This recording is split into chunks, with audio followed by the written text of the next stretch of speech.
Hello, everybody. Welcome back. Welcome back to Mobile Love Football. We are back again.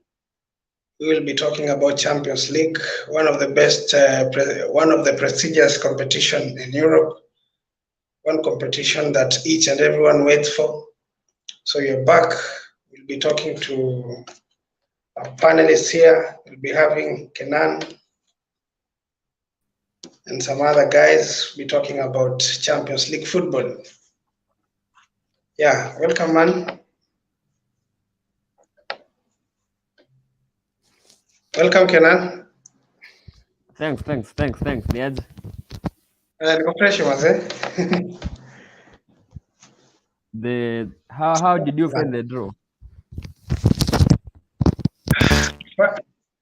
I think there's some observation that I've made. I've seen Chelsea are in a group of death. Not really. They are. AC Milan is a good team. Group of death near Barcelona, Bayern. Barcelona, Munich, and Inter Milan. Exactly. That's group of That death. one is also going to be a tricky group. I think here at Chelsea, I think Salzburg is a good team. See, son. Oh, by the way, it's that time you faced Sesko. Remember that guy, Sesko? Yeah, Sesko, yeah. Sesko who plays for Salzburg, right? I'm happy for that. Yeah, Yes. we'll be facing him. And also hiyo Dynamo Zagreb sio timu chache, see it's from Croatia, right? Hiyo team pia sio mchezo. I remember when they played against Spurs. The last time they played against Spurs walikuwa wanaongoza 3-0.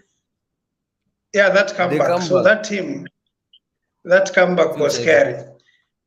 Exactly. Yes, and then I think Liverpool has also an uphill task because they have Napoli and Ajax. Ajax are not really that threatening because Ten Hag left, Anthony is leaving, Haller left. Yeah. So they have lost a couple of players. Yeah. Most importantly, they lost the coach. So they're not that threat. Maybe Napoli. Napoli is a threat. Man City are in a good group. Probably watashinda kwa hiyo group, and then maybe Sevilla. Not sure about BVB. BVB wanaonekana wako. Sevilla might intentionally drop to Europa League so that they can win it. The way they have done previously. Okay. You never know what will happen. Sevilla inakochiwa na nani? But you see, the only person mwenye anajua kuwinio vitu ni nani?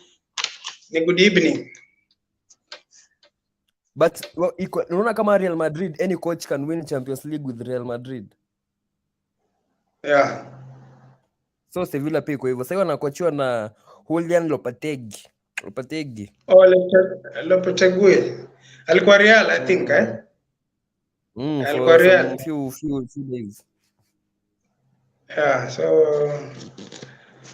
generally the group, the draw is good. We are going to be seeing some mouth-watering games. Of course, Ajax Chelsea versus Milan. Liverpool. Chelsea Milan will be a good game.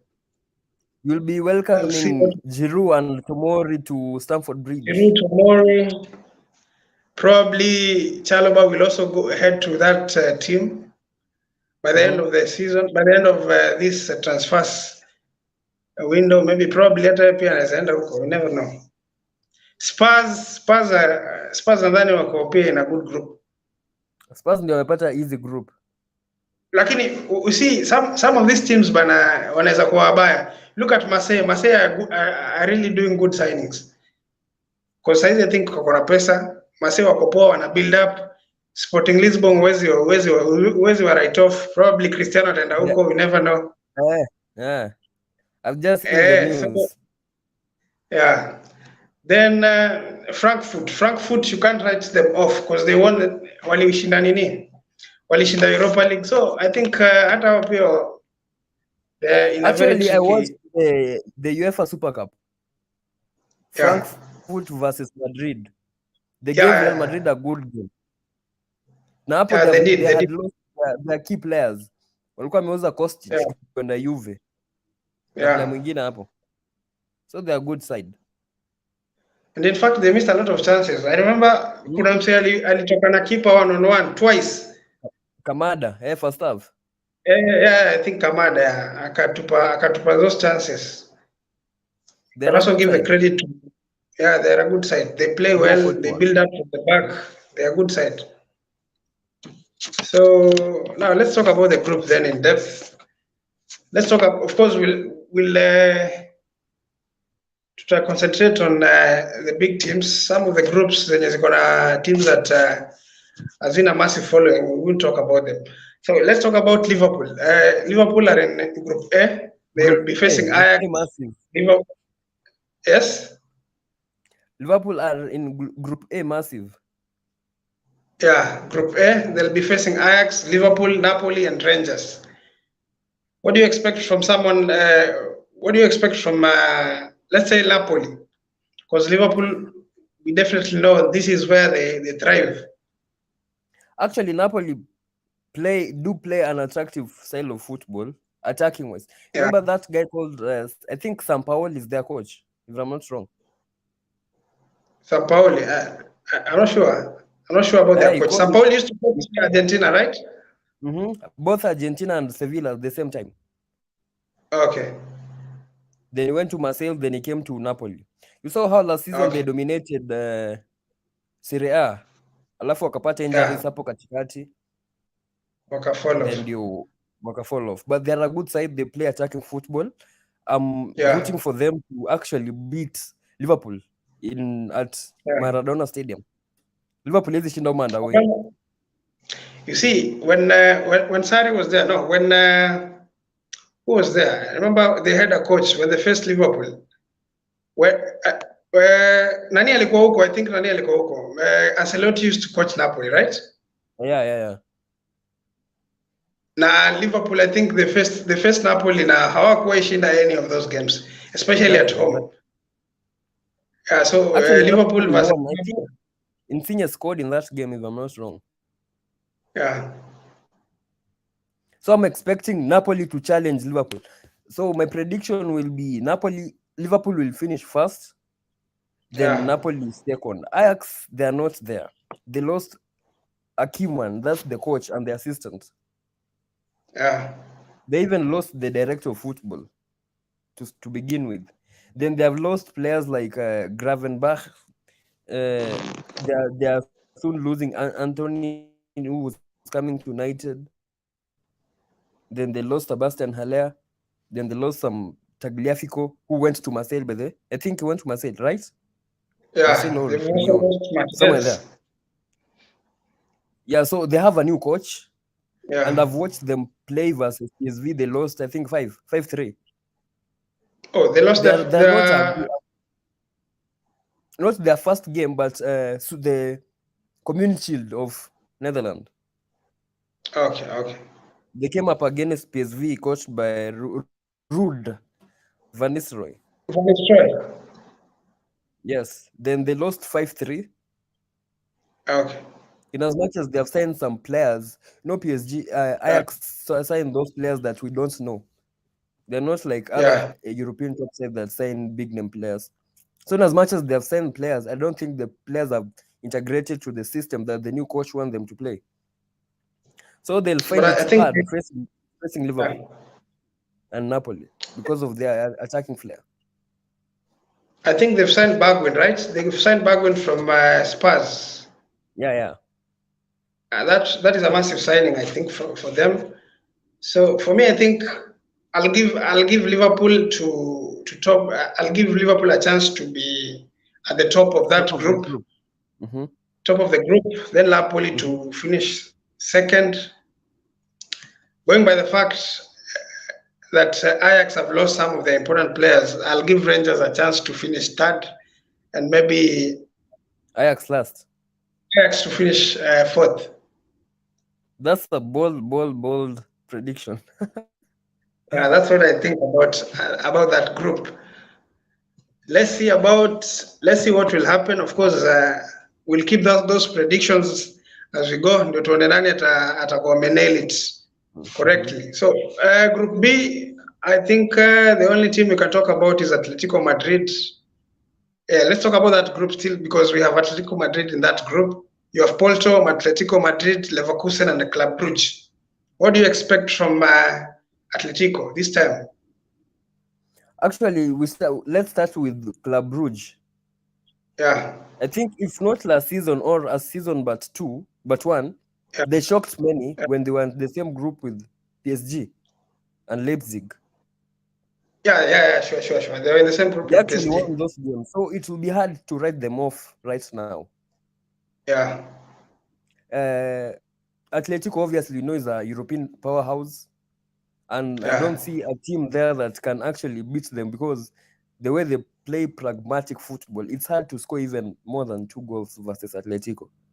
If they score one, bas they pack. Alafu the other team huko ni Porto. Yeah, Porto is in that group. Porto and Leipzig. Porto and we have Porto and Leverkusen. Leverkusen, they are not up to the task. I think they qualified to Champions League on fluke. I've watched them play the last 2 games. They're not threatening. Actually, they miss some players, so I'm expecting Atletico to have a field day in that group. They'll win it easily without any challenge. Then I'm expecting Porto to come second, because they have a good gaffer, a good coach, and they play some attractive football, and they have the adaptability when facing different teams. If you remember last season, they faced City, and City didn't even score. So they are a good side. I'm rooting for them to finish second. So your prediction is Atletico to finish first, and then Porto to finish second, Leverkusen to go, Club Brugge to finish third, right? Yeah. Okay. Emmy, welcome. Unmute your microphone, please. Thank you.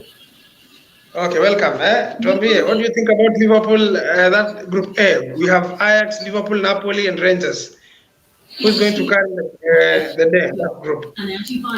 For me, I think Liverpool will carry the day. Hata kama form yao ni mbaya sahi. I think before then, I think watakuwa wamejipanga kidogo. I think Liverpool wata carry the day, and then Napoli. Ajax sioni kama wako na chance this time. I think hata game yao ya last week kwa tu ni ile ya kubahatisha tu. So I don't think, I think wakijaribu sana wamalize namba 3. For Ajax hapo unapatia Liverpool na Napoli. Napoli ndio wanaweza. Yeah. Okay. Na hii group B, I think tuko na Porto, Atletico, Leverkusen na Club Brugge. Hapo timu kubwa ukiangalia Leverkusen, Porto na Atletico. Unapangaje hao wase? Mimi naenda na Atletico na Porto. I don't think Leverkusen wako na chance. I think pia wako very weak. Yani they're the weakest side sahi. Yeah. Though Club Brugge pia wako ni wakadi, but I don't think wata make it. Okay. Yeah. Okay. For me, I think I'll give Atletico Madrid a chance. I will not be surprised kama Porto watachukua. I will not be surprised kama Porto watalidio group. Then probably Atletico will come second, Club Brugge third, and Leverkusen to be relegated from the group. Of course, the third whoever finished third anakuwa relegated to where? To Europa League, right? I think that's what happens. So we will preserve the group of death. We'll discuss about that in length. Group C, tutaongelea about that later. Let's talk about Spurs. Let's talk about Group D. Spurs, Frankfurt, Sporting Lisbon, na Marseille. Who's going to carry the day there? Spurs, without doubt. Spurs Yeah, they have quality. They have a good manager. Yeah. And they've already established the way they want to play. So I think if at all they replicate that Premier League form into Champions League, they'll carry the day. Without doubt. I'm going for Spurs to finish first. Going for Spurs, who comes second for you?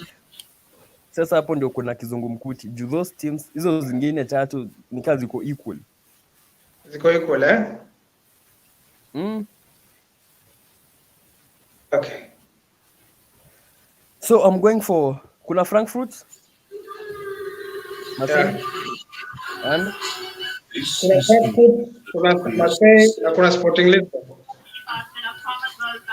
What happens here? Yeah. Affects every Frankfurt, Marseille. Tonight, inside the criminal phone scammers, the scamming epidemic. This is the lady whose life he ruined. Frankfurt, Marseille, and Sporting. How many people have you scammed today? You'll see. I think Frankfurt and Sporting will qualify for.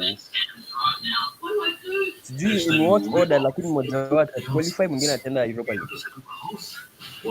Marseille kiasi wataniforgive. I know everything about you. Marseille, I think they'll finish fourth. Then second and third, it's between Sporting and Frankfurt. Yeah. So, Jarvis, there's a comment here from Jarvis. Let's go. Thank you so much, Jarvis. There's one thing that I've realized from Conte. See, Conte has been struggling in the Champions League. During the time that he was at Juventus, he used to struggle. He was not doing well at the Champions League. Even when he was at Inter, he wasn't doing well. Remember when he was at Chelsea still, he didn't do well at Champions League. He's a manager who doesn't do well at the Champions League. I'm not sure whether he'll take Spurs to greater heights. That is my only worry with the Conte. I think it depends because ukiona hizo timu zingine amekuwa akifocus more on the league. There's a background flani I think ni wapi huko. Our investigation begins with Walkley Award-winning someone is watching. If you can, please, weza toka kwa hiyo scene and get to somewhere so that tuelewane.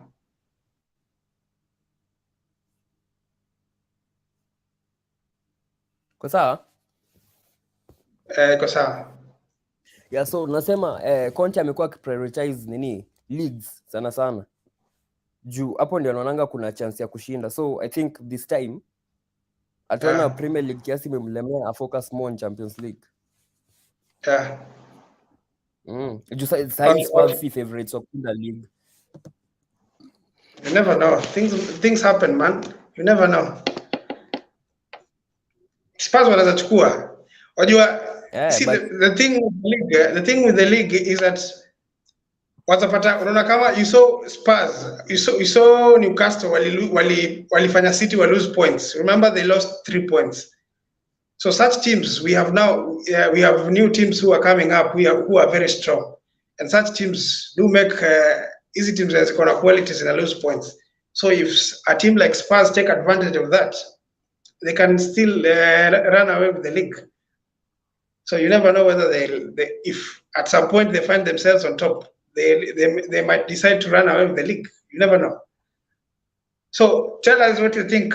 Tell us what you think, Emi. Tell us what you think about that group. We have Frankfurt, Spurs, Sporting Lisbon, Marseille. Which one will carry the day? Which team do you think will carry the day? I think for me it's Spurs and Sporting. Spurs and Sporting. Yeah. Okay. That is Group D. Let's go to Group E. We have AC Milan, Chelsea, Salzburg, Dynamo Zagreb. Venye tu zimepangwa hivyo ndio itaisha. Oh, really? Venye tu umezi announce. Allah. So you think AC Milan will carry the day? Exactly. Okay. That's if you continue with this form you have right now of not getting results. Yeah. Then you rely on a 38-year-old to salvage your defense. Yeah. I don't see how Silva will stop Rafael Leao, the guy you want to sign. Yeah. Alafu you lack a creator, a major creator, someone who can change the game, who can win you the game single-handedly. So that's why I'm slightly rooting for Milan, because they have all that. They have quality, they have good players, they have a player who knows how Chelsea sets up, how Chelsea plays. Giroud has been coached by Tuchel, right? Yes, but so I know atapeana team talk. So many things have changed. So many things have changed ever since he left Chelsea. So you can't say that he knows everything. Tactics ni zile. Lazima atapeana tu team talks. Juu he knows strengths za Tuchel ni huku na huku. So if you still would try kuzinalify, then we might actually get a result. So who has quality?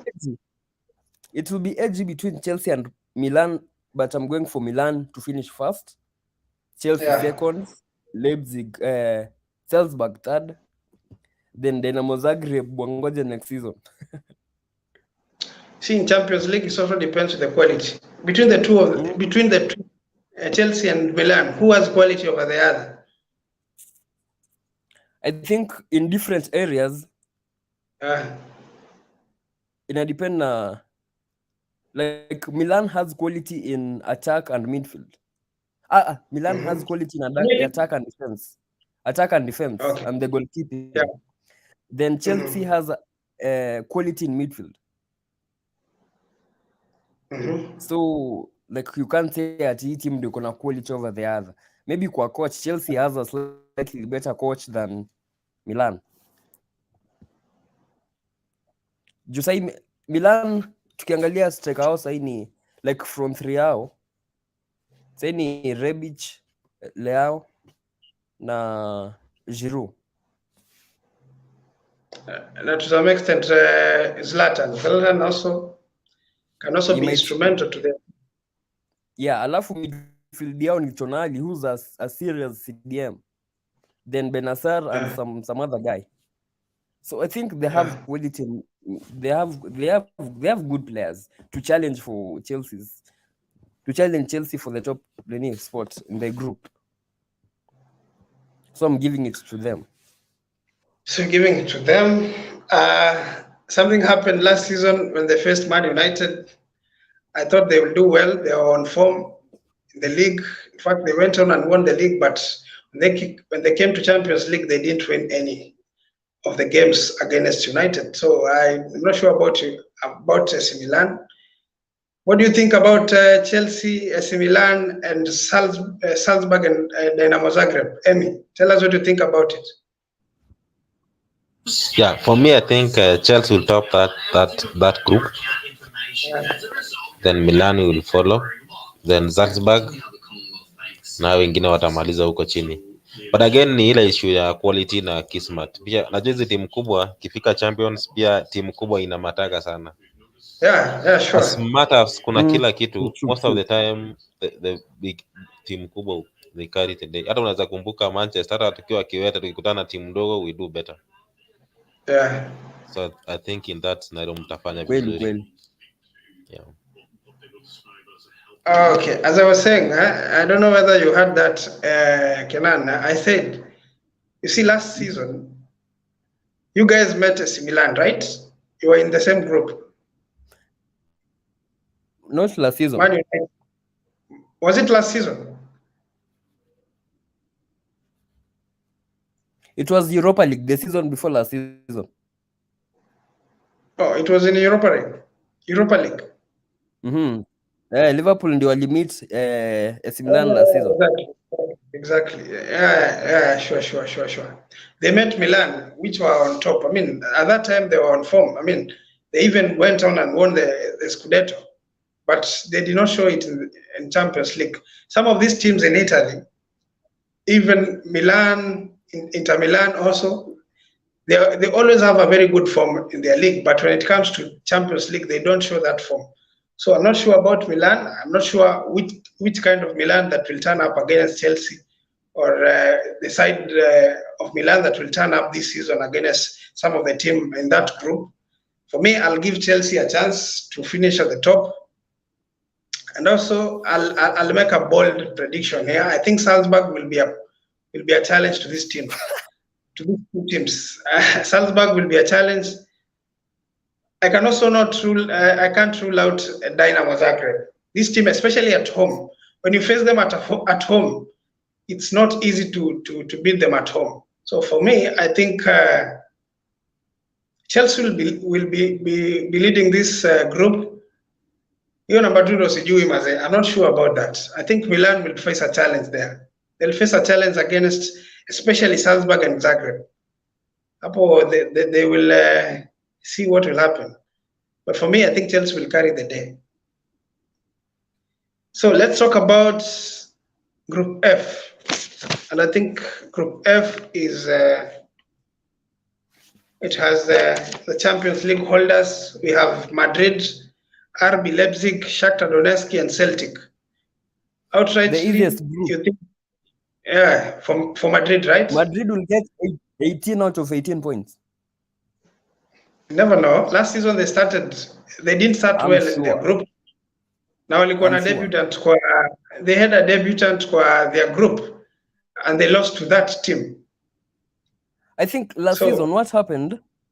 Ancelotti was trying to build a team. Ndio ilikuwa nini after amerudi sasa season yake ya kwanza. Yeah. Immediately after he left Everton. So this is not the same group he had back in 2014-15 up. Yeah.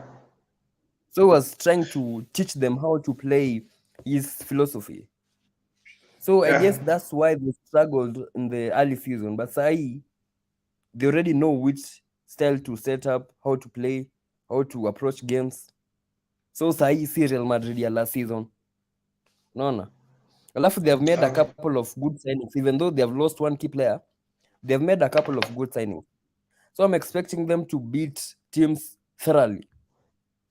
The only team that can pose a challenge is Celtic. Not because of quality, but because of the fans. If you remember back in 2012 or 2011, Celtic when they beat Barcelona at home. The game that Wanyama scored. Yeah, I remember that game, yeah. That game was carried by the fans. Yeah, Celtic Park is not an easy place to go. That's what Messi said. Yeah. The scariest stadium he has ever stepped foot was Celtic Park. Yeah. So I'm going for Real Madrid to... Of course, later I think we'll talk about Madrid. We'll try and dissect Madrid and look at how they've transformed from when Ancelotti got there. We know, of course, we talk about that because we have to talk about Benzema. He's won best player of men's best player of the year. So we'll talk about that. Talk about Madrid. Later, we discuss about how they've improved. So let's get your prediction, Amy. Tell us what you think about that group. Madrid, Leipzig, Shakhtar Donetsk, and Celtic. Who will carry the day there? I think it's obvious. Real will take the day. Shida yangu ni I don't think hizo timu zingine ni ngumu sana kupredict, but I think Leipzig wako na hapa anda, especially kwa hizo ligi zingine timu zinatoka, I think wanatoka in a better league kulinganisha na hizo zingine. So in that context for me, naona kama ni Real Madrid na Leipzig. Okay. For me, I think I'll go with Madrid. I remember last season. Last season, Madrid met Shakhtar and they lost. I think they lost. They lost against Shakhtar. So this season, Madrid seems to be in a better position. I think they will carry the day. I'll go with Madrid and probably Shakhtar Donetsk. I'll give Shakhtar Donetsk a chance to qualify the next stage. So we'll talk about that later, about Madrid in depth. Sorry? I don't think Shakhtar will qualify simply because of what is happening in Ukraine. Yeah. They lost a lot of players when you walikuwa afraid kuchinjwa, so alafu they haven't played even for a lot of months. Oh yeah, that one will be a factor. I got a chance. Yeah, you're right. Thank you very much. But I still stand with them. They have experience, but they always say you never know. Wanakuwa na Brazilians wengi sana. Samba boys. So so let's talk about Group G. Group G itakuwa na Man City, Sevilla, BVB, Copenhagen. I'm actually going for City first because City is City. Kwanza wanatakanga washinde by nini? City wanatakanga washinde by first leg before second leg zianze. Yeah, wanatakanga washinde group na the first 3 games. So hapo ndio pepo kwa serious. So I'm going for City, then Sevilla. Alafu Borussia watakuja Europa League. They have been misfiring recently. Okay. But the fact that they've lost so many players, at the moment. Some of the integral players have left. Haaland has left. Haaland has left. Sancho left. I think the only quality player they have there is Marco Reus and Bellingham. And Bellingham. In fact, Bellingham. I was looking for his name. Bellingham is a quality player that they have. I don't know whether they've sent any striker. They wanted to send Suarez. Yeah, they've signed someone Modest. Alikuwa Augsburg. From Augsburg. They have a young kid called Mukoko. That's a good kid also. He's a good kid. He's a good kid. Yeah. What do you think about that group, Emmy? Of course, for me also,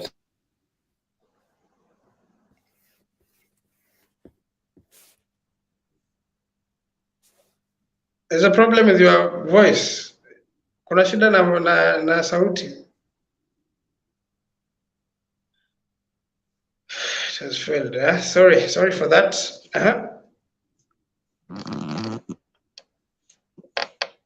We're not getting you, please. You can jump in, get out and jump in again.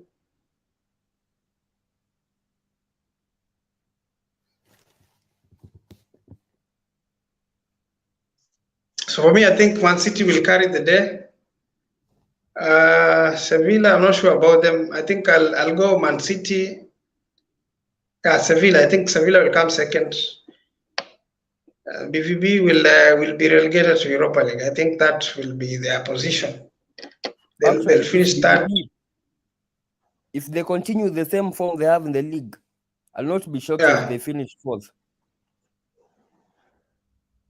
Yeah, you never know what will happen. Some of these teams who are Sevilla will make a couple of good signings. Yeah. Wako na key players like Papu Gomez from Argentina. Yeah. They recently signed Isco. Oh, they've signed Isco from Madrid. Yeah. Okay. Alafu they took Telles. Yeah, they took Telles. I think Telles will suit an attacking side because he's not a good defender, but he's good going forward. That's why he didn't succeed at United, because he was exposed. If he went to a side like Chelsea to play in the left wing back or City to play in the left back, angekuwa player mwingine mnoma sana. Yeah. So I'm going for City, Sevilla, then Borussia, and Copenhagen. Okay, City, Sevilla, Borussia, then Copenhagen. Fourth. Yes, tulikuwa Group G. Man City, Sevilla. You said Man City will carry the day. Yeah, Man City and then Sevilla and then Dortmund. alafu Copenhagen imalize hiyo group. Okay. Yeah. So, from that group, of course, we are going to see a reunion. Haaland will be facing BVB. What do you expect from him when he faces his former club? He has to score. He'll score. Yeah. Haaland scores, he'll score. And he loves the Champions League because he has more goals than appearances. Okay. Yeah, he loves the Champions League. Yeah. Exactly. A lot. Amy, what do you expect from him now that he will be playing against his old club? Of course, I don't know what to expect. Yeah. We'll wait and see. Let's talk about, for me, I think Man City will carry the day, as I've said, and Sevilla will also come second. BVB probably will be third. So let's talk about Group H, the last group. PSG, Juventus, Benfica, and Maccabi Haifa. What do you expect? Ivo? I think PSG right now have a good coach. They have a good coach. Galtier is a good tactician. He's not like other managers. Wanasema PSG niko na master, so game yote nacheza ni attacking. Say they are solid. They even use 3-4-3. They wanacheza ka Chelsea. So first thing first, it's hard to score against him. Then going forward, we know PSG has quality. Neymar, Messi, Mbappe, that's dangerous. Yeah, so I think he fixed where he was supposed to fix. That's the leaking of the goals.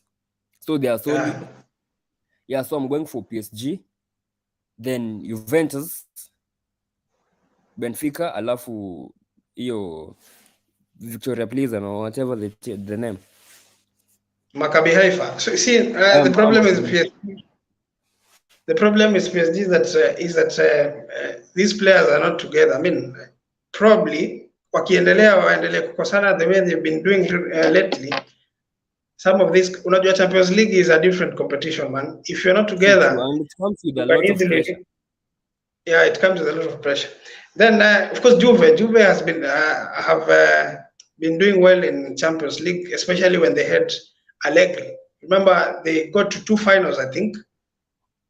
They got to two finals, I think, when they had Allegri. So there's much. Yes. Juve is the team that has lost many finals. Yeah. 8. They have lost 8 Champions League finals. Yeah, that's a record. So maybe if wakilegarega wanaweza tolewa hapo on top.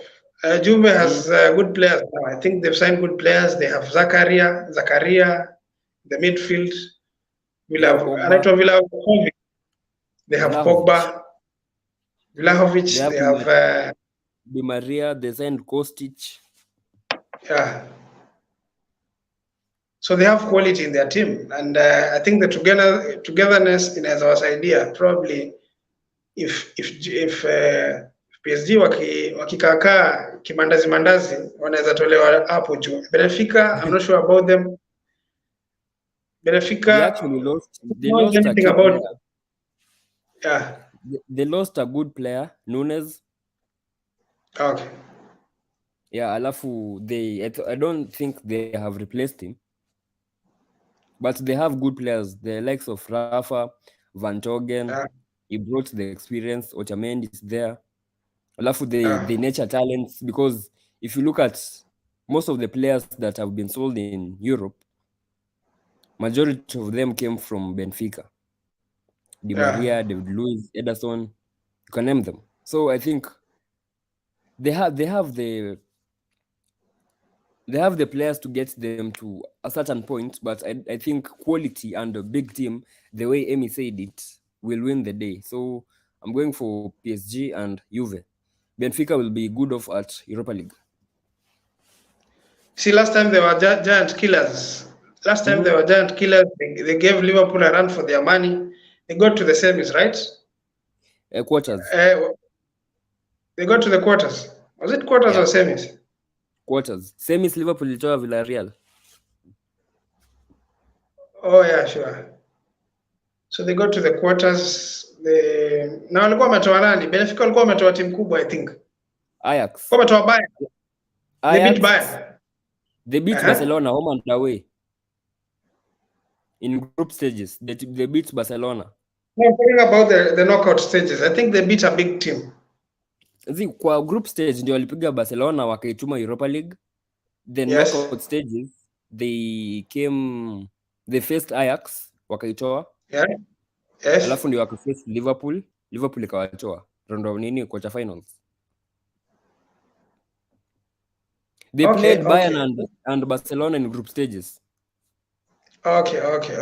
Sasa ndo nakumbuka, I think Bayern ilitolewa na Villarreal. Yeah, I remember. So what do you think about that group? Emi, PSG, Juve, Benfica, and Maccabi Haifa. Maccabi Haifa is from Israel. Yeah, I think PSG will carry today. Yeah. Then Juventus, but again I could not be surprised because Benfica wako na game fiti sana. Hata ni kushinda ama kushindwa. Ile game ya the mind game fiti to game safi. I don't think PSG tuna rule out. Anaweza surprise hapo, anaweza itamaliza 1 or 2 ama 3. Benfica, right? Yeah, it will not be easy for. Haitakuwa eti ni group rahisi hivyo venye watu wanafikiria. Yeah. Okay, thank you. For me, I think I'll go with Juve coming first. As I said, PSG wasipojipanga watapangwa hapo maze, because of how they have quality. Of course, they've signed good players. Sahi wako na Renato Sanchez at the midfield. They've also signed I think they have Renato Sanchez. That is one of the significant signings they've made. And their defense, I think they got a defender from Sporting Lisbon. I don't know. Mendes. No, Mendes was there before. I think there's one defender they've signed from Leipzig, I think from Mukiele. Oh, Mukiele, yeah, exactly. From Leipzig. Yeah. So they have quality, of course, but what will determine their success is how they are going to be together, the togetherness, and if they are going to have the discipline that they deserve. In Champions League, it's all about it's the details that matter. Some of the details that matter. So I'll go with Juventus first, then PSG comes second, Benfica third, then hao wengine Maccabi Haifa wanaweza maliza last of the group. We have some other things we need to discuss. Of course, we have Carabao round 3. The draw is out. We've not discussed about group of death here, group C. Bayern Munich. Sorry? Like, where will the finals be held? I am not sure. I have not research about that. I think I overheard wakisema sijui in Istanbul, but I'm not sure because Istanbul ilikuwa nafaa kuhold za last year, but wakachange wakapeleka France. No, but it's supposed to be at St. Petersburg. Ilikuwa nafaa kuwa Russia because of supposed to be at St. Petersburg. So I think this season sijui wataipeleka wapi. Kama ni Istanbul. Oh. Okay, Turkey. So should we talk about the group of death or we save it for the last? We first talk about the Carabao round 3. Which one should we go? Yeah, let's talk about Carabao. Let's talk about Carabao. Carabao, of course, tuko na teams hapo. Kuna mechi moja kubwa sana round 3 mazee, tunapatiwa Man City mazee. So let's talk about Spurs.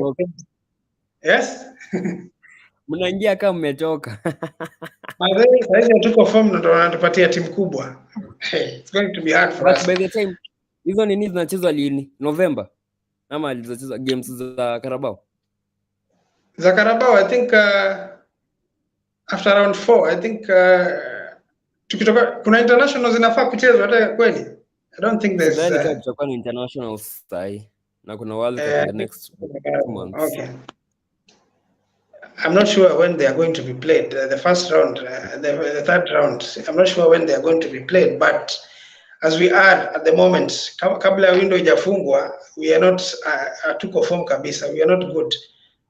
So facing Man City at this moment is going to be a nightmare. So let's talk about Man United against Aston Villa. What do you expect from that game? I'm expecting us to beat them thoroughly. Aston Villa is a good team, man. Annihilate them. We will annihilate them. We will clap them. A good one.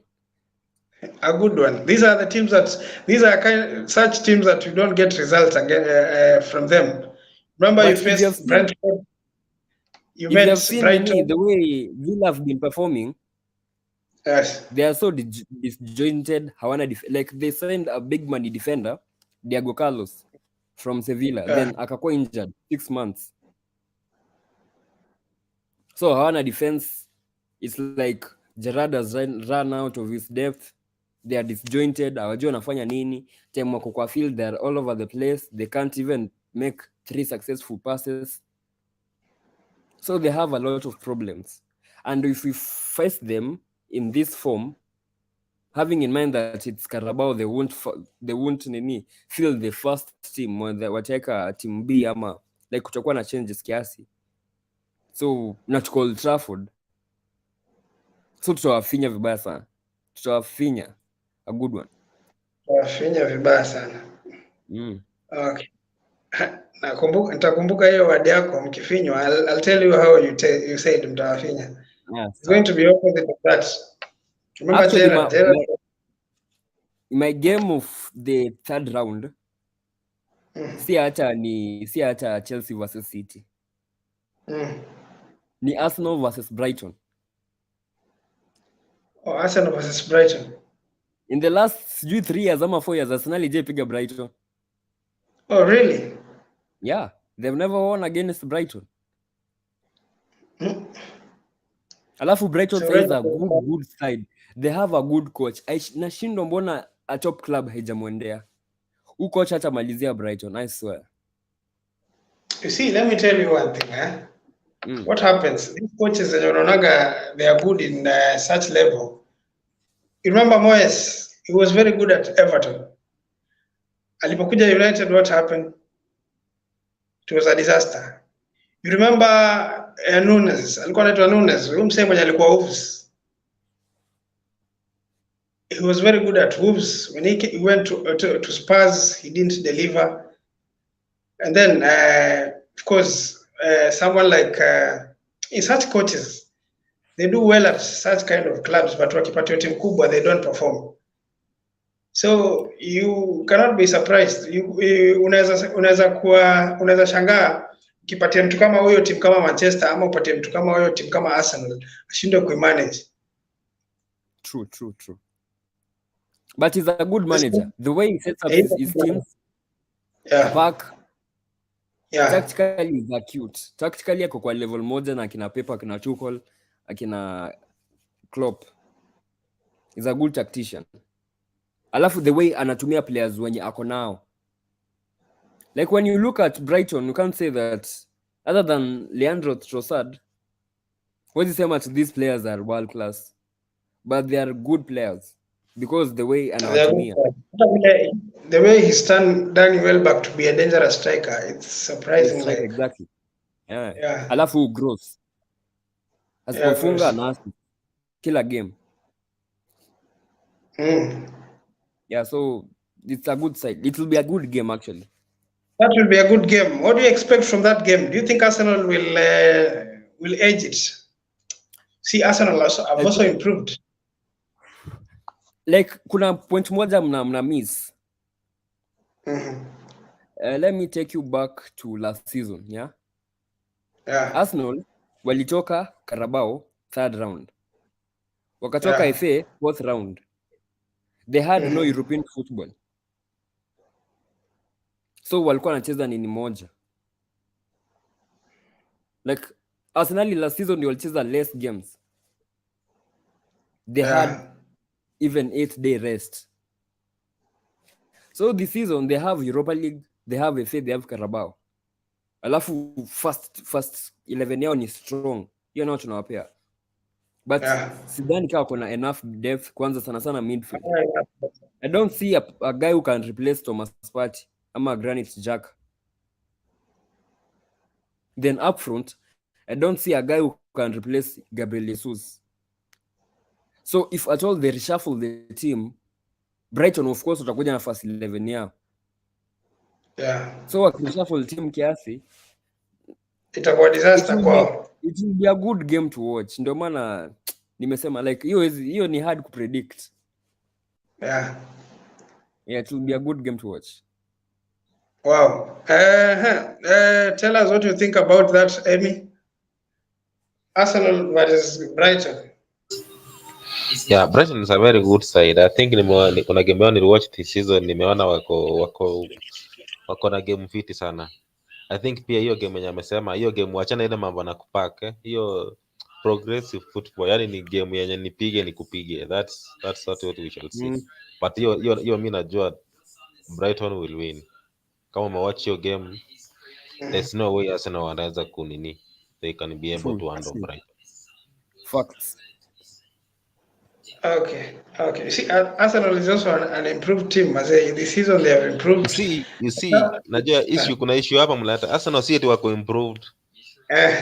Wako motivation kidogo. Wameface strongholds zao. Wako na motivation kidogo tu. As in niyo motivation tu kama wakifika tu game 6-7. Arsenal wanarudi kwa Arsenal tu. Ukiangalia tunajua hakuna kitu imechange sana last season isipokuwa Jesus na nini. Nothing much. Unaweza angalia kwa game yao useme, like na ukiangalia kwa game ya Newcastle uliona last time. Unaweza ona hii ni a very different team. But ukiangalia game ya Arsenal wako sawa tu, na chances wana take their chances, wana move vizuri, but again hakuna difference. Hata last season walikuwa na game nzuri, ni kushinda kwa wanashinda. Kweli. So the same thing I think as Arsenal they have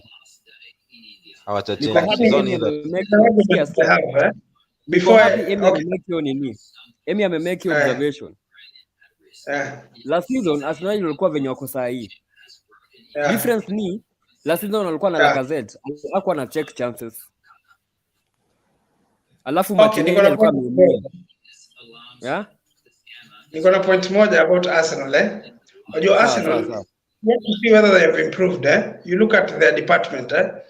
Ukiangalia Arsenal last season, this season wamekuwa improved na Saliba kukam kwa hiyo team. Mtu kama Saliba kukam kwa hiyo team, mtu kama Gabriel Jesus kuja forward. And also wazasema especially their defense. Ukiangalia the defense, they don't allow so many chances. That is one of the qualities nimeona Arsenal wako nayo. Apart from I think there is a game when they played against Leeds. Against Leicester. Nani aliwasave sana? Ramsdale aliwasaidia sana. But apart from that, I've not seen them conceding so many chances.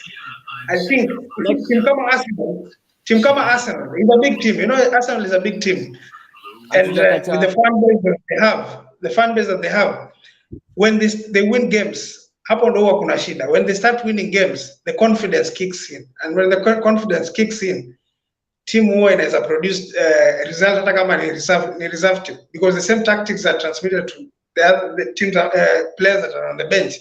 Na wakianza kupata the same kind of rhythm, they can perform very well. So again, if they continue performing the way they are performing at the moment, they might surprise you people. You'll never know what will happen. Actually, team wacha surprise ni Saturday. Saturday they are facing like a quality team. Who are they facing? Fulham. Fulham gave Liverpool the game of the season. They are facing Fulham. Let's see if hizo nini zenye mnasema watazi replicate hapo. Juu Bournemouth, I mean, timu ina striker. Hata wako anafika half ya Arsenal. So, hiyo si team tunaweza tumia kama benchmark ya improvement ya Arsenal. Reason tunasema Arsenal okay wame improve due because of the addition of the squad, Jesus na Martinelli kurudi, alafu na Saliba huko defense na Zinchenko. Uliona game ya Leicester? Sorry? Game yao versus Leicester. Leicester I think has some quality, like somehow a big team.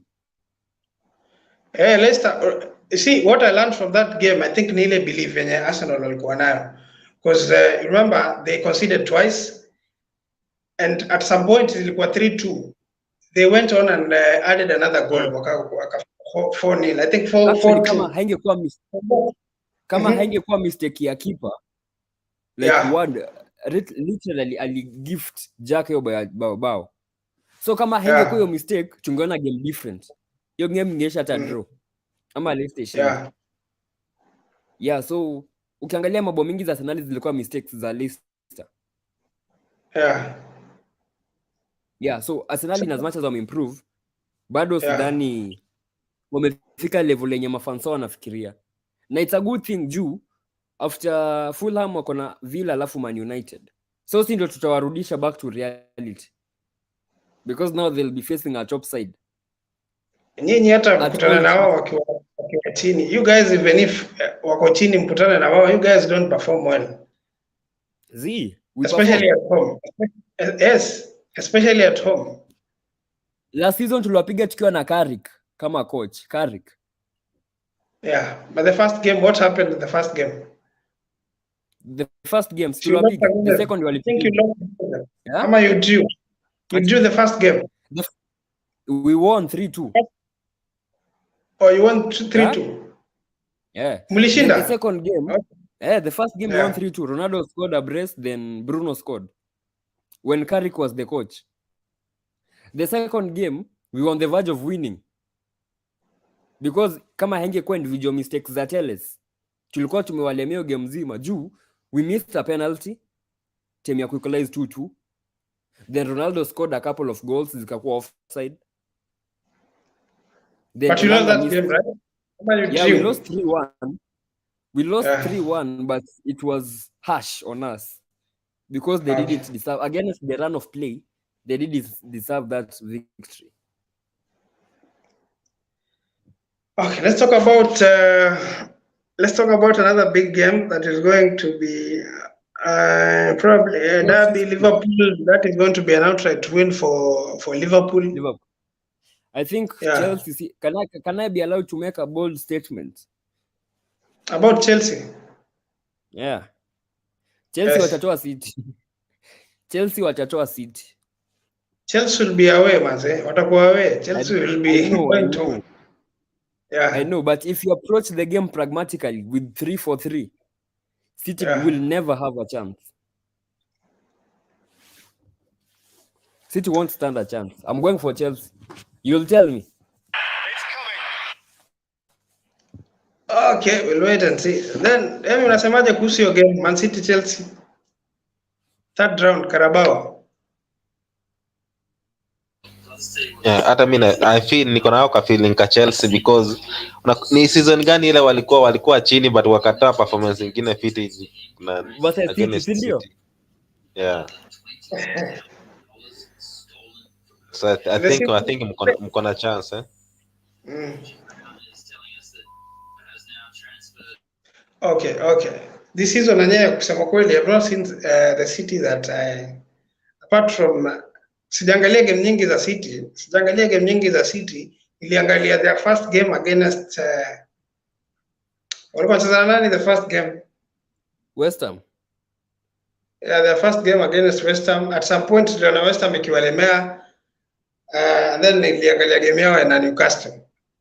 There is something that is happening at City. I'm not sure whether the issue where they start the league huwa wanaanza wako a bit slow.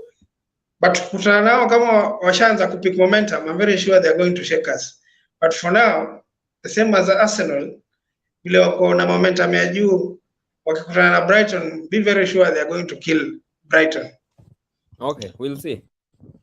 Yes, for me, I'll give Chelsea. I'm not sure about that game. I won't make any prediction. For me, I'm a bit scared. Chelsea, the way I've seen, kwanza your defense, I'm not sure about it. Especially if you will not have had back our midfielders. Mtu kama Kovacic na Kante maze kama hawatakuwa wamerudi kwa hiyo midfield. Sioni mtu mmoja anaweza zuia midfield ya Man City kutubucha. So it's a bit scary. I'm not sure about that game. I think I'll give City an edge. so that we concentrate on the Premier League and Champions League. Easy we come better. I don't think we need them. We should be beaten to talk about easy Carabao Cup so that we can concentrate on the Premier League and Champions League. But again, Tuchel on a good. He has a good record on cups. The only problem is that he's got to the finals and he hasn't won any of those cups. Alifika final ya Carabao last season, akapiga final ya FA last season, but hakushinda. It's not easy to beat Tuchel in a one-off game, especially when he has prepared for it. So we don't know whether he'll beat Man City. We'll see. We'll see what will happen. So let's talk about, of course, we've talked about Chelsea, we've talked about Arsenal and United. Let's talk about Liverpool against Derby. That will be an easy game for Liverpool. But unajua pia Klopp naye anakuwa funny. You'll never know what he will field.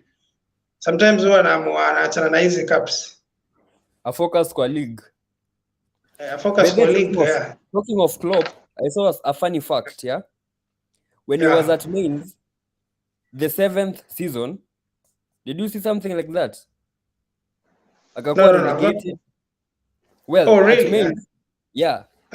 He flopped during the 7th season. Yeah. Akakuwa relegated, akahepa. Akiwa Borussia, during the 7th season, he flopped. Akamaliza 10, number 10. Akahepa. This is the 7th season at Liverpool. Na ameanza funny. So, as in hiyo stats, in as much as ni funny, I think it's alarming. Ni 7th season syndrome, kama ile ya Mourinho 3rd season syndrome. Yeah. Okay. So I think Liverpool hapo watashinda. Derby kwanza saizi hata is now a community team, man. It's under administration. I think they are bankrupt. Ama washarudi. They've been bought. Bado. So I think they're not. Rooney alikuwa analipa mshahara, so naye ndio coach.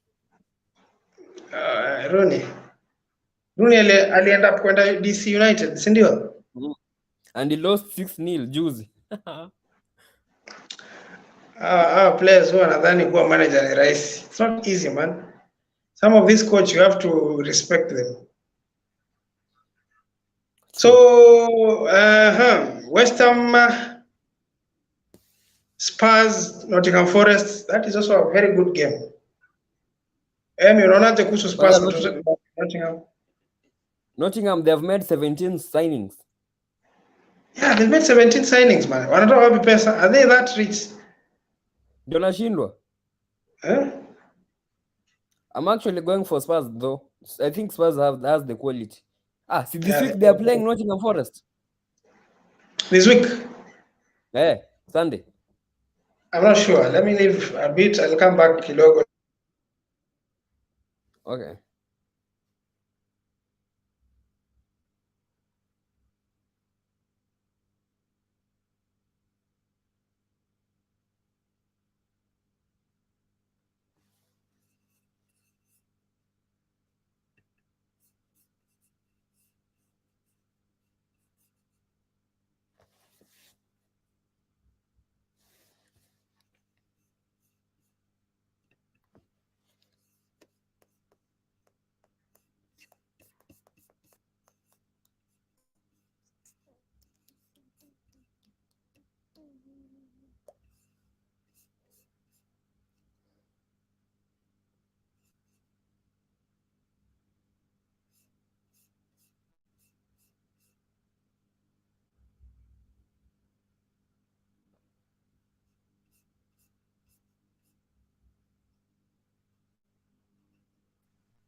So now we can talk about that group of death. Barcelona, Inter Milan. Yeah, na kuna timu inaitwa sijui Victoria Baptisten. I don't know where. Yeah. I'm actually making a bold prediction. Bayern first. Yeah. Inter Milan second. Wow. Then poetically, yeah, the same guy who rejected Manchester United because of Champions League. Yes, De Jong. Yeah, we will face us in Europa League. Then it will be poetic when we eliminate them. But honestly, I don't see how Barca are going to win those games. Kwanza Moso versus Inter. Kwanini, we see Inter, just as I said, Inter are not known to be doing well in Champions League. Last season they were on form. But unfortunately, I know. Yeah. The reason why I'm saying that is because last season I watched Inter play versus Liverpool. Yeah.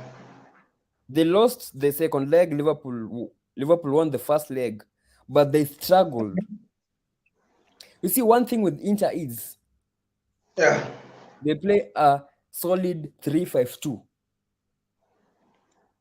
It is very hard to break them down. Really hard to break them down. Alafu Barca doesn't have like center back. Maybe they weke Araujo huko, but sioni they have kama kuna center back mwenye akona physique ya kustop Lukaku. You can't tell me Christensen ama Garcia watastop Lukaku. Sio kuna nani na Kunde. Though he's not tall enough. Hata hiyo hawezi stop Lukaku. Alafu the fact that Barca wanacheza tiki-taka, just passing around. Inter Milan will allow you all the time to play that, and then they'll hit you on counters. Okay. Yeah, alafu Bayern, we saw how they did Barca last season. Aggregate ya 7-1. Yeah. So it will be an easy game for them also, because Barca will try to play to take the game to them. Ni kama try ku attack City, game ikuwe end to end. Wanakufinya. So I'm rooting for Bayern to top the group, then Inter come second, alafu Barca tupatane na Europa League. Lewandowski will be going back to Munich, so that will also be a factor. See, anajua kina Upamecano, anajua kina the way they play. Something will be added to Barcelona. You see Opta. Yeah. Kuna hii ninaitwa Opta ya kunini stats za footballers. Kuna haka ka vest wanavanga. Yeah. Kakona like kitu ya inapima distance yenye amekava, the number of passes. Yeah, sure. Yeah, so your stuff walitumia Bayern ka epitome like kama labrat. They realized in a space of 2 minutes Bayern wanakwanga kwa position 6 times. Opposition na box. That's why unasikia Lewandowski has 40 goals. So in Barca ni tiki-taka, building from the back. So it's hard to get Lewandowski on the game. Now in any game, it's easy for a striker to switch off kama yuko involved kwa game. So I don't think Lewandowski will trouble Nini that much Bayern. But kitu yenye tamsaidia ni he knows how they play. So that will be a factor. He knows how Bayern plays. Alafu I've seen a video Mula anamwambia see you soon. Yeah. Emi, what do you think about Bayern and Barcelona and Inter Milan? So for me, I don't think Barcelona will make it, as venye amesema. Because Inter wako na game fiti na wa defensive yako pia wana defend fiti. Then Barca si eti wako on form sana, unaweza sema that wako ile Barca ya kitambo ya Pep. Yeah. So sahi pia wako disorganized kimpango. Bayern pia wako kwa ligi yao. So I don't think venye Barca watapenya hiyo nini. But again wanaweza, you never know. But I'm not giving them a chance to do.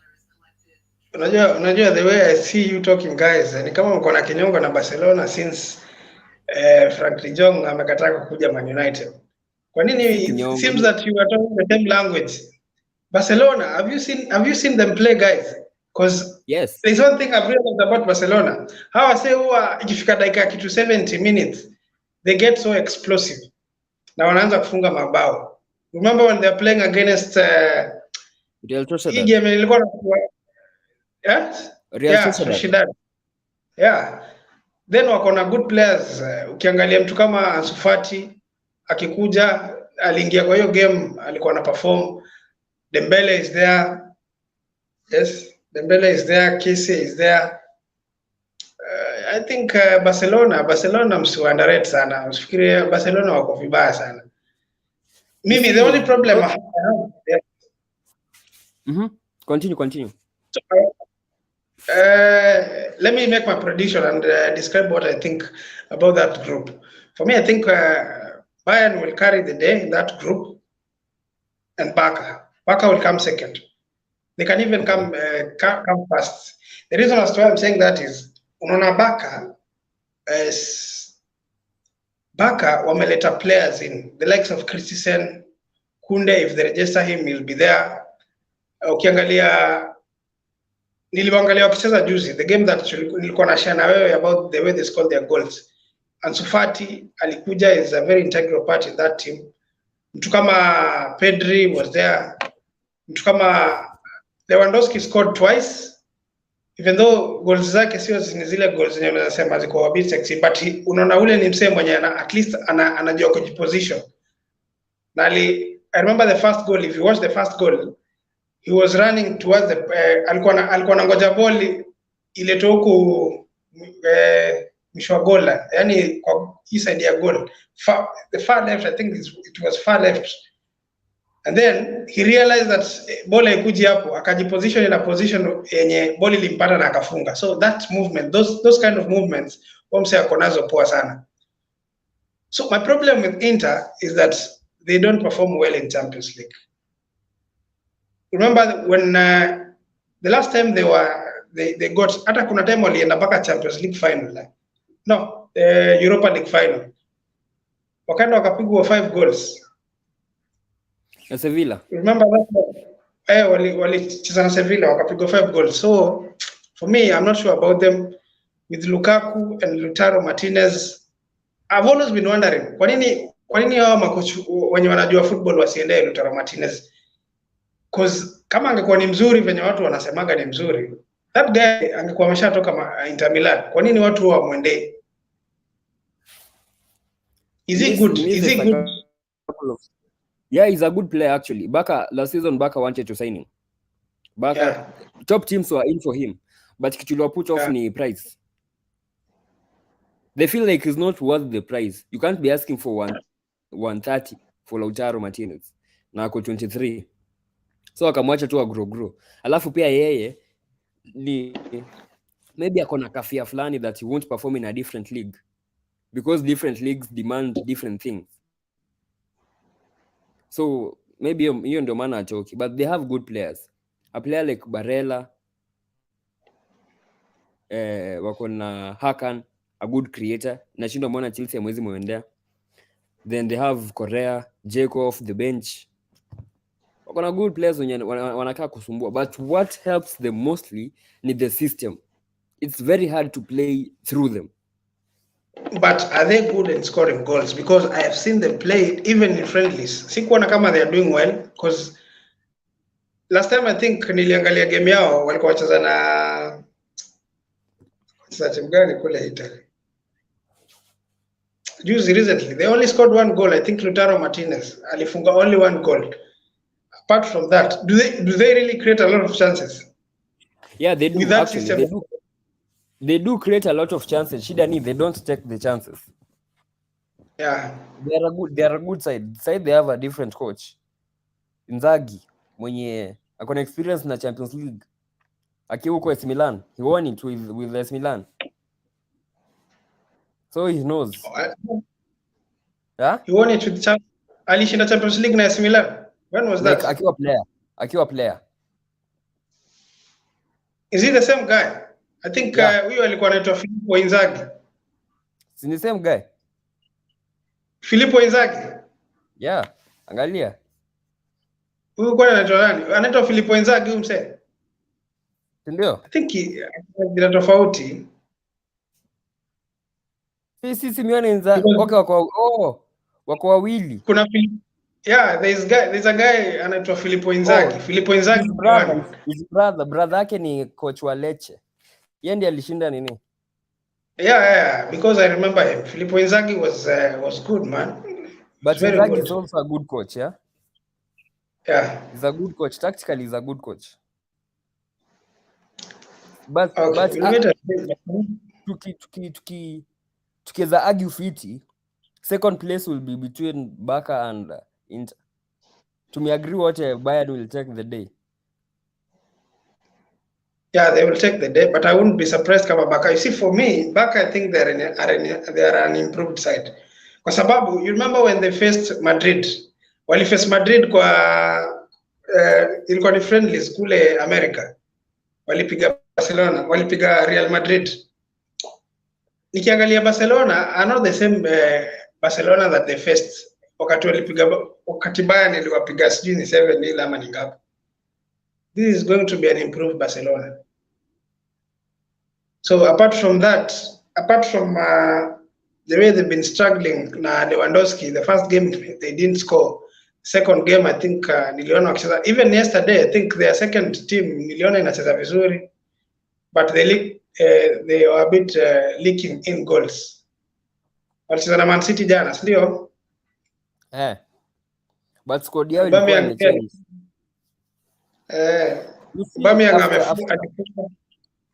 After Barca faced Bayern, there's a comment that Thomas Muller made. Chani kutafutia comment.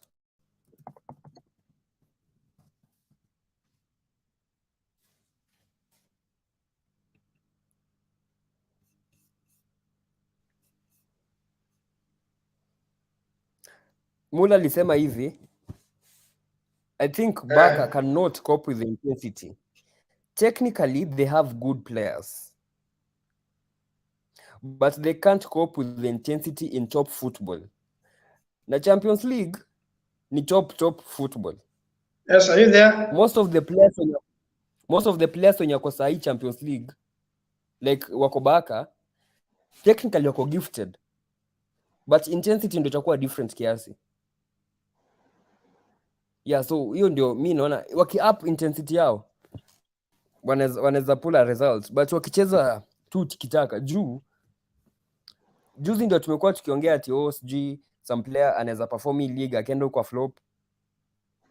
Like the reason why England is considered as the best league in the world ni in a comprise of kila kitu ya football: intensity, technical ability, tactical, aggression, hizo zote. So league kama ya Spain hiyo nao ni technical league. Like tactically lazima ukuwe tu beast. Ndio maana timu kama Burnley inasumbuanga teams England sana. Najua kuna style tu moja, long balls na kutumia nguvu. So hiyo nguvu ndio au players wa nini wa Barca hawana. Na wakiface timu kama hizo zenye ziko na nguvu zinaweza walemea kiasi. But with the addition they've made this season, they can maybe pull a surprise. We never know. But me, I'm not rooting for them. Okay. I hope it's not because you have some hate. You told me that you hate Barcelona. I don't know why you hate Barcelona. I'm also a Real Madrid fan, but yes, you hate them with passion. Kama si Barcelona sasa tungekuwa na Champions League 5. Hata mimi huwa na feel vibaya. Remember ile game tulicheza nao Iniesta alifunga bao after. Don't know whether actually, you watched that. Actually yes?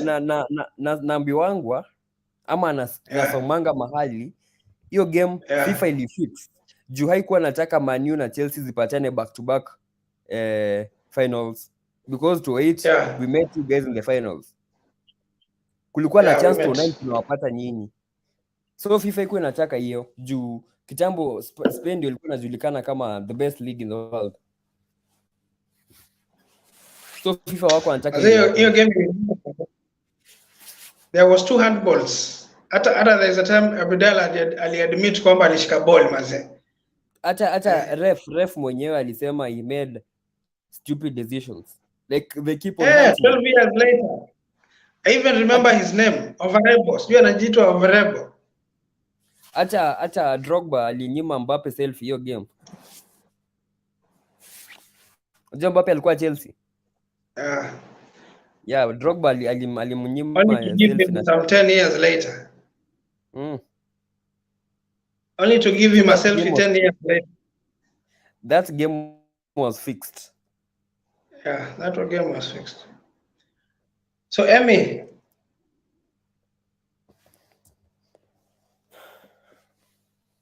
wewe unasemaje?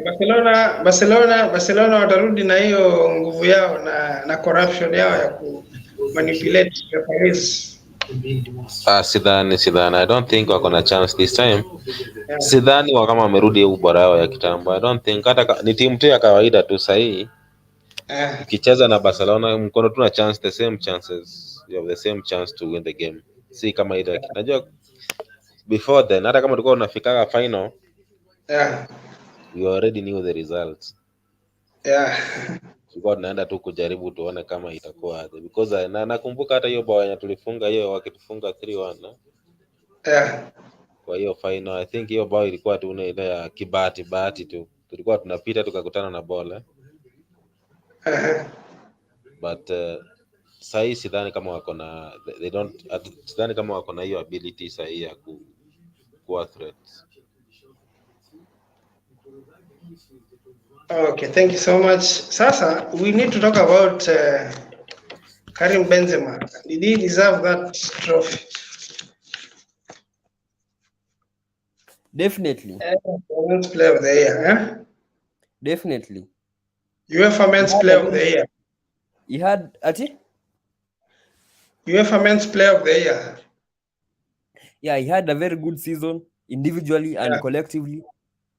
Yeah. So sidhani kuna mtu alikuwa na rival kwa hiyo nini. Acha ukiangalia the points he won with landslide. Yeah. Alikuwa na 500 plus points. Mtu anamfollow ni KDB ako na 100 points. So like I think everyone was convinced this was his season. Yeah.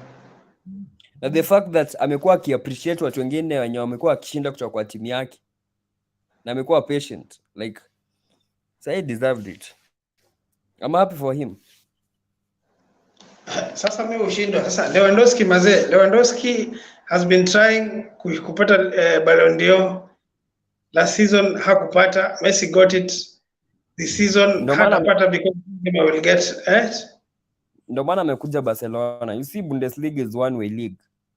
Bayern have won it for eight consecutive times. Hakuna competition huko.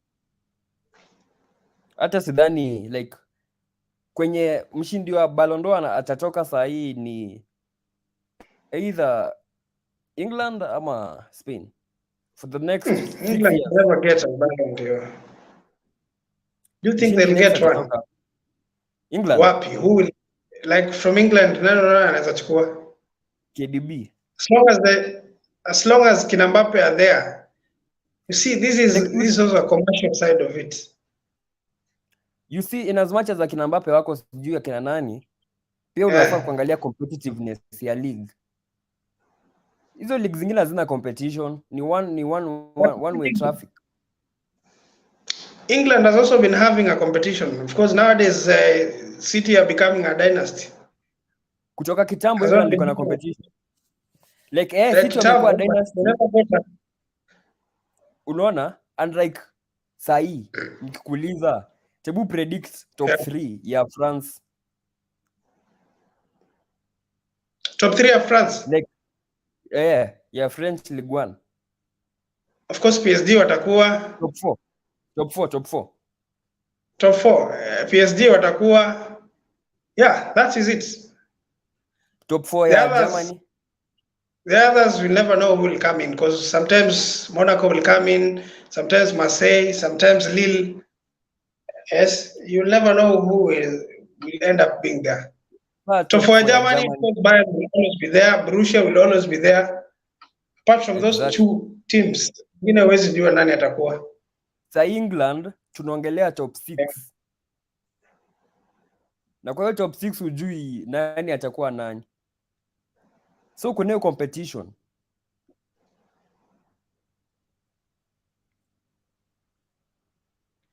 So, but you see, for the last 5 seasons, Man City have been dominating the Premier League. Liverpool and Man City have been dominating the Premier League. That one, they have, but hawajakuwa na ile, unaona kama ile nini, Germany na France, but before season ianze mnajua wanashinda. Like in the last 10 years. You see, in the last 10 years, England imekuwa na washindi wangapi? Man City. Kwa Champions League. Wa Premier League.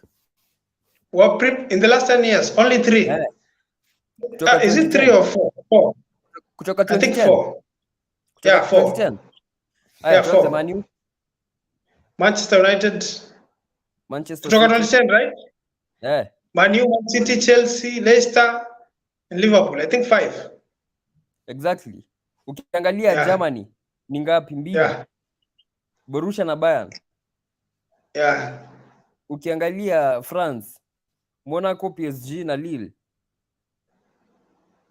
But gap ya hizo nini mingi ni timu moja na dominate. So hakuna competition that much.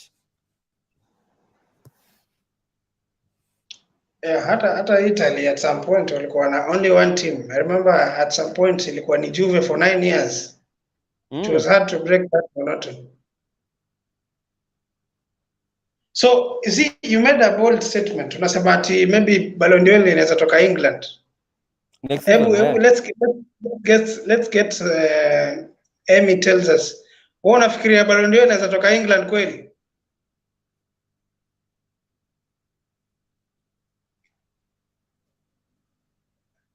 Amy, are you there?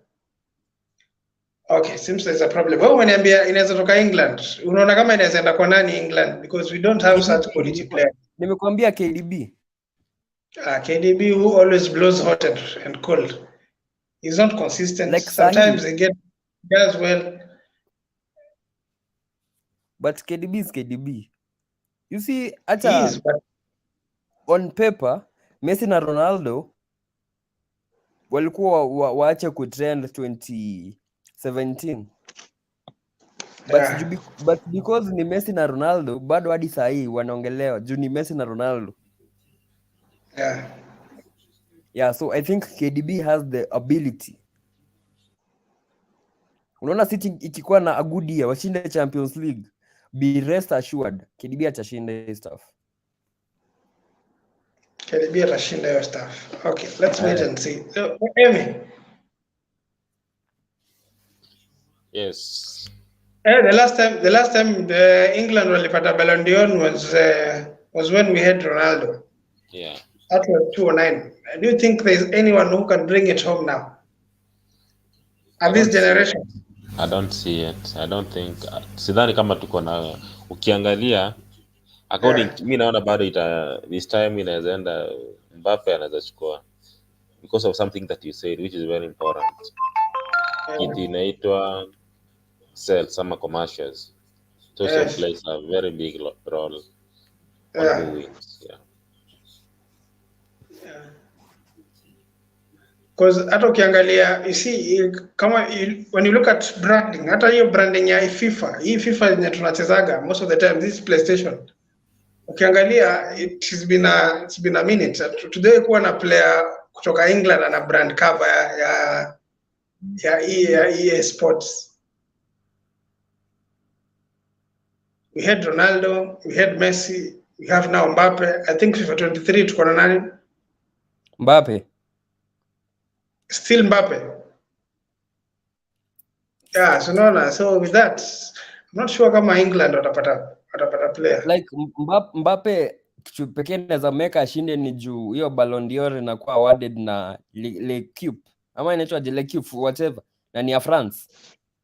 Ni ya France so watapea tu mtu wao. Okay, let us see kama kutakuwa na outstanding players from Spain, likes of probably Benzema kama atakuwa whether this is going to be his last season. nimeona Haaland amesema anapenda vile Benzema vile anaendelea kuzeeka ndo anaendelea kuwa na quality. So But definitely kutoka kitambo Benz amekuwa beast. Hajakuwa striker wa box. Amekuwa akidrop deep, ana pick balls, ana link up play. Kitu niliona Haaland anajaribu kufanya juzi. Haaland uliona game ya Newcastle? Yeah, alikuwa a little bit involved. Alikuwa ana get into the middle anajaribu at least contribute to the game. So I think there's not much we can say today. Thank you so much for coming. Ama kuna mtu anataka kusema anything as we finish? Tupatane kesho tufanya nini? Preview ya Premier League. Tupatane kesho tufanya preview ya Premier League. Which is the big game looking forward to? Ati? Ni game kubwa gani you look forward to this weekend? Ya Premier League. Leicester Chelsea. Arsenal Fulham. That's a derby. I'll be looking forward to that game. Okay. Man United Southampton. Au tunaua rako pesi mapema, but alikick off pia ikuange mzuri kwa big teams. Itakuwa debut ya Casemiro. But sidhani kaa ataanza. Okay. Anyway, we'll talk much on that tomorrow after press conference ya makocha. Then we'll know what to expect. Sapo, thanks for having us, bro. Okay, thank you so much. Bye. See you tomorrow. Thank you. Anything you want to say, Emmy? No. Let's meet tomorrow. Okay, thank you. Bye.